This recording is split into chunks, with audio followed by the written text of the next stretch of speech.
저는 오늘 시편 23편 말씀을 통하여 여호와는 나의 목자시니라는 제목으로 여러분들과 함께 하나님의 은혜를 나누기를 원합니다. 시편 23편은 세상의 모든 그리스찬들이 다 알고 너무나 사랑하는 말씀입니다. 여러분, 그런데 이 시편 23편의 배경을 혹시 알고 계십니까? 그것은 다윗이 푸르른 벌판에 앉아서 즐겁고 기쁜 마음으로 행복한 마음으로 쓴 시편이 아닙니다. 많은 학자들이 이 시편 23편의 배경을 다윗이 노년에 일어난 슬픈 일을 배경으로 썼다라고 말합니다. 그것은 바로 그 아들 압살롬이 그를 따르는 사람과 무리들과 함께 그 아버지 다윗을 거역하고 반란을 일으켜서 다윗이 궁전을 빠져나와 도망하다가 어느 이름 모를 유다의 광야에서 낙심에 차여 있고 슬픔에 젖어 있을 때 한 목동이 양떼를 몰고 가는 모습을 보면서 자신의 지난 과거의 모습을 기억하며 내가 목동이었을 때 나를 도와주셨던, 나를 지켜주셨던 그 하나님을 기억하며 지금은 어두운 골짜기에 서 있지만 그 과거의 믿음의 기억에 붙잡고 내일에 대한 소망을 가지며 기록한 시편이 바로 오늘 23편 말씀이에요. 그래서 다윗이 자신의 목동의 시절을 지나가며 그 양떼를 돌볼 때 자신을 지켜줬던 그 하나님을 생각하며 지은 시편이 바로 오늘 23편임을 다시 한번 여러분 묵상해 보시길 바랍니다. 여러분, 우리가 한번 곰곰이 생각해 보세요. 목동이 양을 몰고 가는 모습을 우리 상상하잖아요. 그죠? 저는 이스라엘은 가보지 않았지만 미국에서 좀 외곽으로 나가면 소를 키우고 양을 키우는 것을 쉽게 볼 수 있어요. 그래서 제가 양떼를 몰고 가는 목동들을, 카우보이들을 가끔 봤어요. 근데 우리가 주님이 우리의 목자 되시고 목동 되셔서 우리를 이끌어 간다라고 생각할 때 우리는 이 그림을 떠올라요. 한번 보여주시기 바랍니다. 그렇죠? 저 그림이죠. 예수님께서 어린 양을 품으시고 양떼를 앞에서 예수님께서 이 어린 양들을 이끌고 가는 모습을 우리는 생각해요. 여러분, 그런데요, 실제에서는 저런 경우가 그렇게 많지 않다라고 합니다. 목동이 양을 이끌고 가는 모습은 이렇다고 합니다. 이 그림을 보시기 바랍니다. 저 모습이에요. 앞에서 이끌어가는 경우는 극히 드물고 사실은 대다수의 경우에는 목동이 양의 뒤에서 양을 몰고 가는 거예요. 왜 그럴까요? 편안하고 안전한 곳에서는 앞에 있을 수 있어요. 그러나 거친 광야와 무서운 들짐승이 있는 곳에서는 그 양을 보호하기 위해서 맨 뒤에서 목자가 양을 지켜보면서 몰고 가는 거예요. 그래서 여호와가 나의 목자 되시니라는 말은 내 앞에 여호와 하나님 그 주님이 보이지 않는 것 같지만 우리가 험한 골짜기 거치는 광야를 지나갈 때 주님은 우리 뒤에서 우리를 지키고 우리를 인도하고 있음을 여러분 발견하시기를 바랍니다. 여러분, 우리 신앙생활에도 마찬가지예요. 어느 때는요, 우리 주님이 우리 앞에서 이끌어가는 것 같아요. 주님이 보이는 것 같고 주님이 만져지는 것 같아요. 그런데 대다수의 순간에는 주님이 안 보이는 것 같아요. 주님이 만져지지를 않아요. 그러나 여러분, 기억하시길 바랍니다. 거친 광야와 위험 가운데 우리 주님은 우리를 떠나지 아니하시고 우리 뒤에서 우리를 이끌어가고 계신 우리의 참 목자 되심을 여러분 기억하시길 바랍니다. 이것이 우리 주님이 인도하심이에요. 여호와는 나의 목자 되시니 내가 두려울 게 없고 주님이 나를 인도하고 있다라는 이 그림을 여러분의 심령과 영혼 속에 새겨서 주님이 느껴질 때나 주님이 느껴지지 않을 때나 주님은 항상 우리와 함께 계심을 믿으시기를 바랍니다. 여러분, 그런데 오늘 다윗이 이 시편의 말씀을 기록하고 있을 때 다윗이 지금 처한 상황은, 다윗은 그 인생의 가장 깊고 어둡고 음침한 골짜기를 지금 마주하고 있어요. 다윗은 그 골짜기로 지금 들어가고 있어요. 우리는 누구나 인생을 살다 보면 이 사망의 음침한 골짜기에 들어갈 때가 있습니다. 모두 다 들어가요. 누구나 경험해요. 온 인류가 지금 사망의 음침한 골짜기를 지나고 있어요. 코로나19라는 골짜기를 지나가고 있어요. 어떤 사람은 그로 인하여 질병을 통하여 사망의 골짜기를 정말 들어가는 사람도 있고요. 어떤 이들은요, 실직을 통하여 경제적인 어려운 사망의 골짜기를 지나갈 때도 있어요. 어떤 사람은 부부의 갈등을 통하여 이별과 이혼이라는 아픔의 골짜기를 지나가는 사람도 있어요. 자식과의 다툼의 골짜기를 지나가는 사람도 있어요. 의심과 불신과 불안의 골짜기를 지나가는 사람들도 있어요. 우리는 모두 다 이 골짜기를 지나가는 사람들이에요. 그렇다면 오늘 성경이 우리에게 말하고 있는 이 사망의 음침한 골짜기가 무엇인가? 우리는 오늘 말씀을 통해서 발견하며 깨달아야 될 줄 믿습니다. 여러분, 이 골짜기가 무엇일까요? 피할 수 없는 이 골짜기, 그 성군 다윗도 지나갔던 그 골짜기가 무엇일까요? 여러분, 골짜기는 첫 번째로 잠시 머무는 곳이에요. 골짜기는 어떤 곳이라고요? 잠시 머무는 곳이에요. 영원한 곳이 아니에요. 여러분이 만나는 그 골짜기는 끝나지 않을 것 같지만 우리의 인생의 여정 과정에 지나가는 곳임을 여러분 기억하시길 바랍니다. 여러분, 정상을 지날 때도 있어요. 푸르른 들판을 지날 때도 있어요. 또한 어둠의 골짜기를 지날 때도 있어요. 그러나 여러분 기억하시길 바랍니다. 이 또한 지나가리라. 왜 우리가 음침한 골짜기로 지나갑니까? 왜 목자들이 양을 어두운 골짜기로 인도할까요? 여러분, 거기는 몇 가지 이유가 있답니다. 양을 어두운 골짜기로 인도하는 것은 첫 번째로 목자들이 양에게 물을 주기 위함이에요. 거친 광야에서 험악한 산에서 물은 골짜기에 있어요. 아무리 어둡고 음침하고 험하다 할지라도 그 양에게 목을 죽이기 위하여 목자는 그 음침한 골짜기로 양을 인도한대요. 물은 낮은 곳에 있잖아요. 또한 음침한 골짜기로 양을 인도하고 갈 수밖에 없는 이유는 여러분, 산 정상을 지나기 위해서는, 그 언덕을 넘기 위해서는 반드시 골짜기부터 지나가야 되는 것이에요. 갑자기 산 중턱으로 넘어가는 것인 거 아니에요. 문제의 산을 넘기 위해서는 반드시 그 어두운 골짜기를 지나만 가야 되는 것이에요. 사랑하는 반석교회 성도 여러분, 이것이 우리의 인생이에요. 여러분, 산을 산악하는 사람들은요, 너무나 잘 아는 진리가 있어요. 산에서 길을 잃어버리면 밑으로 내려가고 옆으로 내려가는 것이 아니라 자기가 잃어버린 것을 어디로 올라가야 돼요? 높은 곳으로 올라가야 돼요. 높은 곳으로 올라가야지만 방향을 잡고 그 길을 찾을 수 있는 것이에요. 여러분, 우리의 인생의 신앙도 마찬가지예요. 여러분, 우리가 어둠의 골짜기를 지나고 있다면, 우리의 목이 축여졌다면, 여러분 반드시 우리는 골짜기에 머는 것이 아니라 위로 올라가야 돼요. 어둡고 음침한 것 같지만 우리가 골짜기를 지나 산 정상으로 올라가면 우리의 인생에 나아갈 길, 우리의 인생의 문제의 해답이 있음을 여러분 기억하시길 바랍니다. 그 높은 곳이 어디입니까? 그 넘어야 될 언덕의 정상이 무엇입니까? 그것은 바로 우리의 인생에 하나님을 만나는 그곳, 그곳이 바로 높은 곳이에요. 사랑하는 반석교회 성도 여러분, 신앙생활에서도 마찬가지예요.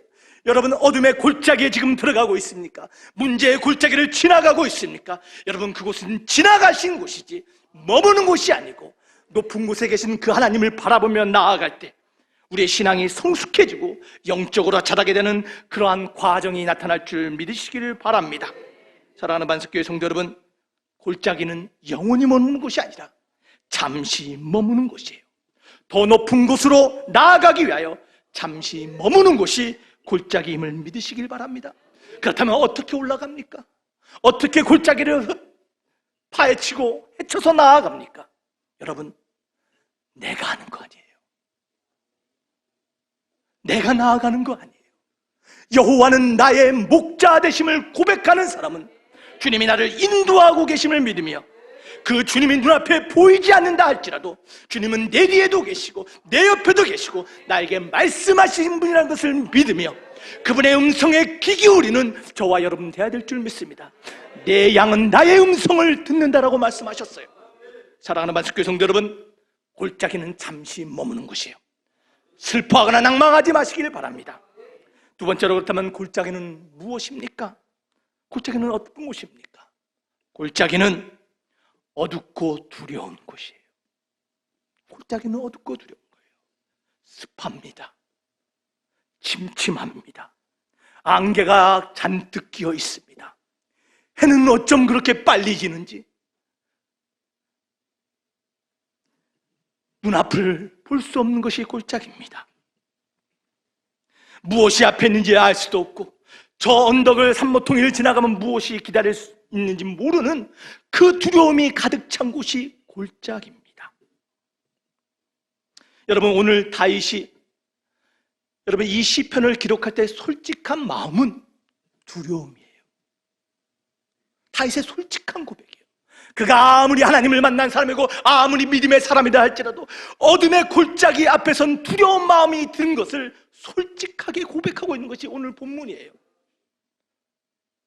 여러분, 다윗은 고백합니다. 이 두려움이 무엇인가 고백하고 있어요. 여러분, 두려움은 두 가지의 두려움이 있어요. 첫 번째 두려움은 예상하는 두려움이에요. anticipating. 예상하는 거예요. 이것이 실제로 일어날지 실제로 안 일어날지 모르지만요, 머릿속으로 두려워하는 거예요. 혹시 이 일이 생길까, 혹시 저 일이 일어날까라는 예상하는 두려움이 있어요. 두 번째 두려움은 인지하는 두려움이에요. 실제적인 두려움이에요. 이 문제는 당장 내 앞에 있는 두려움. 여러분, 그러한 두려움을 지금 다윗은 직면하고 있었어요. 그래서 다윗이 고백하는 그 인생의 가장 큰 적은 골리앗도 아니고 이방 족속도 아니고 두려움이었어요.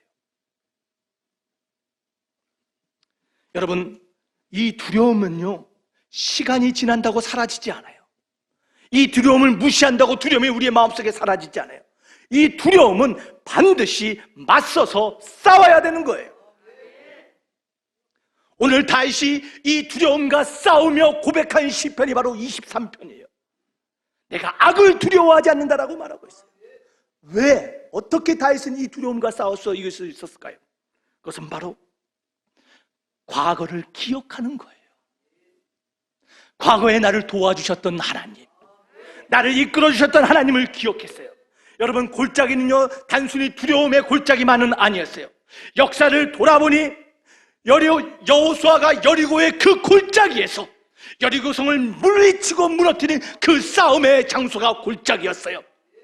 기드온이 그 이방 족속과 싸워 이긴 것도 골짜기였어요. 다윗이 수많은 전투에서 적군을 물리친 것도 어디였어요? 골짜기였어요.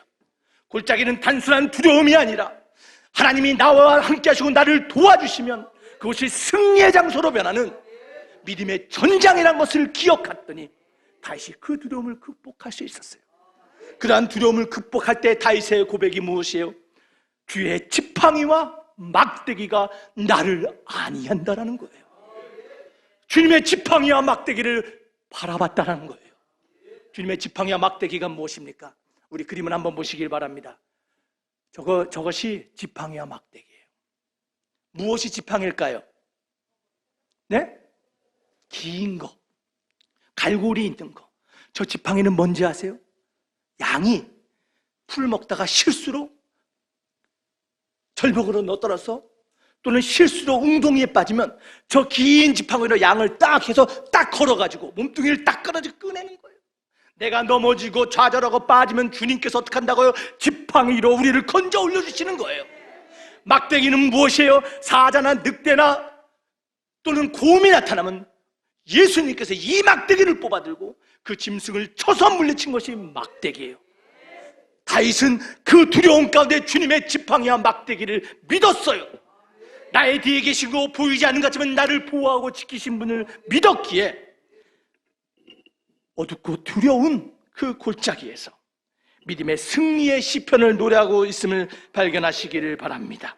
사랑하는 반석교회 성도 여러분, 골짜기는 어둡고 두려운 것이지만 목자 되신 주님의 지팡이와 막대기를 신뢰한다면 우리는 그것이 실패와 두려움의 장소가 아니라 승리와 영광의 장소로 변하심을 여러분 믿으시기를 바랍니다. 그렇다면 세 번째로 골짜기가 마지막으로 무엇입니까? 골짜기는 다 같이 한번 읽어봅시다. 훈련의 장소예요. 훈련의 장소. 여러분, 모든 게 편안할 때는요 다 좋은 것 같아요. 모든 게 잘 될 때는요 다 믿음 좋은 것 같아요. 야, 저 사람 정말 신실한 것 같아. 야, 이 친구는 정말 의리가 있는 것 같아. 그런데요 여러분, 어둠의 골짜기를 들어가 보면 내가 누군가가 드러나요. 내가 누군가가 드러나요. 내가 믿음 있는 척, 내가 담대한 척 하는데요, 어둠의 골짜기를 들어가 보니 나의 믿음 없는 모습이 적나라하게 드러나는 거예요. 여러분, 저도 그래요. 그것이 골짜기예요. 그런데요, 믿음의 사람은 이 내 자신이 드러난 이 골짜기에서 훈련의 장소로 만들어가는 사람이에요. 하나님의 뜻이 무엇인가를 발견하고 배우려고 노력하는 거예요. 하나님의 임재가 무엇인가를 배우려고 노력하는 거예요. 하나님을 의지하는 것이 무엇인가를 배우는 곳, 그것이 바로 훈련의 골짜기, 바로 어둠의 골짜기임을 믿으시길 바랍니다. 나와 함께 동행하신 하나님이 무엇인가 실제적으로 부딪히며 훈련하는 곳, 그것이 골짜기예요.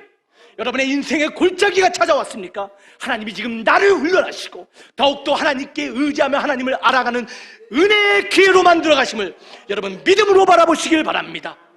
여러분, 이것이 믿음의 사람이에요. 그래서 히브리서 13장 5절과 6절은 이렇게 말합니다. 다 같이 한번 읽어보겠습니다. 시작. 그가 친히 말씀하시기를 내가 과연 너희를 버리지 아니하고 과연 너희를 떠나지 아니하리라 하셨느니라. 그러므로 우리가 담대히 가로되 주는 나를 돕는 자시니 내가 무서워 아니하겠노라. 사람이 내게 어찌하리요 하니라. 할렐루야. 여러분, 제가 여러분에게 솔직하게 묻겠습니다. 여러분, 저 말씀을 정말 믿습니까? 저 말씀을 정말 신뢰하십니까? 하나님 나를 돕는 자라는 걸 믿으십니까? 근데 왜 두려워하세요? 왜 의심하세요? 왜 놀라서 요동쳐요? 여러분, 우리의 모습이 솔직하게 하나님 앞에 고백될 때 우리의 어두운 골짜기가 사실은요 우리를 훈련시켜서 나를 보호해주고 인도하시는 그 하나님을 발견하며 결국에는 내가 변화되는 곳, 그것이 바로 골짜기임을 믿으시기를 바랍니다. 하나님은 골짜기를 지나게 함으로 통해서 나를 변화시키는 거예요. 내가 훈련받는 거예요. 여러분, 그것이 우리 믿는 그리스도인의 책임이에요. 하나님은 우리에게 은혜를 베풀어 주세요. 하나님 우리에게 길을 열어주시고 장소를 베풀어 줘요. 그것에서 선택하고 결단하고 변화되는 그 책임은 나에게 있어요. 아무리 어려운 골짜기라 할지라도 주님을 신뢰하니, 나를 돕는 자는 하나님이심을 내가 신뢰하니, 여호와는 나의 목자임을 내가 신뢰하니, 하나님 내가 이것을 이기고 견디겠습니다. 나를 변화시켜 주시옵소서. 이것이 우리 믿는 자의 책임이에요. 뉴욕타임즈와 미국의 수많은 신문의 에디터로 일하고 있는 데이빗 브룩스라는 사람이 이런 말을 했어요. 골짜기를 지나간다라는 것은 우리 삶의 모든 질병과 문제가 해결된다라는 것을 말하는 것이 아니다. 골짜기를 지나간다라는 것은 내가 변화되어 나온다는 것을 말한다. 사랑하는 반석교회 성도 여러분, 어둠의 골짜기를 통과하며 하나님이 원하시는 아름다운 믿음의 삶을 우리 다 같이 변화되기를 주 이름으로 축원합니다. 이 어려운 시기를 통하여, 이 힘든 시기를 통하여 우리도 더 성숙해야 될 줄 믿습니다. 말씀을 맺기를 원합니다. 너무나 잘 아는 말이죠. 이 또한 지나가리라. 여러분 너무 잘 아시죠? 이 이야기가 어디에 기록되어 있는지 아세요? 이스라엘 유대인들의 지혜서라는 미드라시라는 책이 있어요. 거기에 이 이야기가 있어요. 그래서 유대인들이 나치에 의해서 600만 연삼이 학살당할 때 그 고통 가운데 이 말씀을 붙잡고 이들이 견뎠어요. 또 계란을 통해서 견뎠어요. 여러분, 계란 삶아 먹잖아요, 우리 벌때 때. 그 유대인들의 관습이에요. 다른 것은 열을 가하면 다 흐트러지지만 계란은 열을 가하면 꽁꽁 더 단단해지잖아요. 그래서 유대인들이 고통과 환난, 어려움 가운데 어둠의 골짜기에서 계란을 나누면서 견딘 것뿐만 아니라 이 또한 지나가리라는 말씀을 통해서 이들이 고통을 견뎠어요. 이 이야기는요, 이런 성경에는 안 나오지만 이스라엘의 구전에 이런 이야기가 있대요. 다윗 왕이 모든 권력을 잡고 모든 것을 정복하고 나서 곰곰이 생각해 보니까 자기가 너무 위대한 것 같더래요. 이야, 나 같은 왕이 어딨냐라고 스스로 교만해지고 있는 모습을 발견했어요. 그래서 다윗이 믿음의 사람이잖아요. 그래서 내가 지금 어둠의 교만의 골짜기를 지나가고 그렇게 깨닫고 세공업자를 불려서 내가 교만하지 않도록, 내가 교만해지지 않도록, 그리고 때로는 내가 문제 가운데 절망하고 낙심하지 않도록 내가 기억할 수 있는 그런 문구를 적어서 나에게 반지로 주시면 내가 그 반지의 글귀를 읽고 내가 교만할 때나 내가 낙심할 때 내가 다시 일어날 수 있는 그런 힘이 될 수 있는 문구를 만들어 달라고 했어요. 근데 세공업자가 아무리 생각해도 그런 글귀가 생각이 떠오르지 않는 거예요. 그래서 누구에게 찾아갔어요? 그 아들, 다윗 아들 솔로몬에게 찾아갔어요. 그래서 솔로몬에게 지혜로운 왕이시여, 다윗 왕이 이런 얘기를 하는데 어떤 글귀를 적어야 될까요? 솔로몬이 하나님의 영감을 받아서 가르쳐준 말이 이 또한 지나가리라. This too shall pass away. 이 또한 지나가리라. 사랑하는 반석교 성도 여러분, 아무리 어두운 골짜기라 할지라도, 아무리 막막한 상황이라 할지라도 여러분, 이 또한 지나감을 기억하시길 바랍니다. 여러분, 어둠의 골짜기에 영원히 머무는 것이 아니라 그것을 지나감을 통하여 여러분의 삶이 변화되고 두려움과 싸워 이김으로 말미암아 믿음의 사람으로 더욱더 성장하며 하나님이 원하시는 높은 곳으로 올라가는 귀한 은혜의 시간임을 여러분 기억하시길 바랍니다. 여러분, 두려움은 절대로 그냥 사라지지 않습니다. 나를 도우시는 주님의 지팡이와 막대기를 의지하며 담대히 싸우시기를 바랍니다. 악을 두려워하지 마십시오. 또한 훈련을 통해 우리 자신이 변화되는 귀한 놀라운 은혜를 체험하기를 바랍니다. 사망의 음침한 골짜기를 지날지라도 두려워하지 마십시오. 왜 그렇습니까? 여호와는 나의 목자이시기 때문입니다. 우리와 함께 계시는 그 주님, 우리를 인도하시는 그 주님, 앞에 보이든 보이지 않든 우리를 떠나지 않으시는 그 주님, 그 주님을 붙잡으며 함께 믿음의 발걸음을 옮겨가는 귀한 믿음의 가족 되시기를 주 이름으로 축원합니다. 우리 오늘 말씀을 생각하면 우리 함께 기도하기를 원합니다. 여러분, 어떤 골짜기를 지나고 있습니까? 우리 하나님 안에 답이 있습니다. 우리 하나님 앞에 명답이 있습니다. 우리 하나님을 더욱더 찾으며 발견하며 신뢰하는 저희들 되기를 원합니다. 이를 통해서 하나님, 내가 성장하고 변화되고 더욱더 하나님을 닮아가는 믿음의 사람 되기를 원합니다. 하나님, 좌절하지 않고 절망하지 않도록 하나님 나를 도와달라고 이 시간 우리 다 같이 간절하게 잠깐 기도하겠습니다.